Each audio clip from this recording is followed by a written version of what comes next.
ఇంతకు ముందు ఎంతమందిని చంపాడో ఆఖరికి మమ్మల్ని చంపడానికి కూడా ప్రయత్నిస్తున్నారు. ఎవరున్నారు? వీడికి బోల్డ్ అంత నెట్వర్క్ ఉంది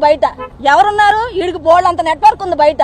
ఎంతమందిని చంపుతావు? ఎంతమంది తీసుకొస్తా? ఎంతమందిని దహనం చేస్తా? విజయలక్ష్మి గారు ఏం చెప్తున్నారు? నెట్వర్క్ బయట పనిచేస్తోంది, వాళ్ళ నుంచి మాకు ప్రాణహాని ఉందని ఆమె చెప్తున్నారు. జైల్లో ఉన్న సిఐ నాగరాజు ఏం చెప్తున్నారు?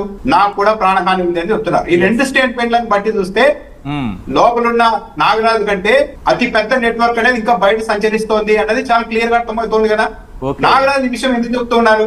ఆ నెట్వర్క్ తో ఆ పెద్దలతో కలిసి పనిచేశారు కాబట్టి వాళ్ళు ఎంత క్రైమ్ వరకు వెళ్తారు, ఎంత వరకు హై లెవెల్ వరకు వెళ్తారు అన్నది అతనికి ఎక్స్పీరియన్స్ ఉంటుంది కాబట్టి నన్ను కూడా చంపేస్తారు, నన్ను చంపేస్తే ఈ కేసే ఉండదు కదా, వాళ్ళ పేరు బయటకు రావు కదా, అందుకు నన్ను చంపేస్తారు అని నాగరాజు చెప్తున్నారు. అంటే అతి పెద్ద నెట్వర్క్ ఉంది. సిట్టుకు నిజాయితీ ఉంటే లీడ్ ఇది.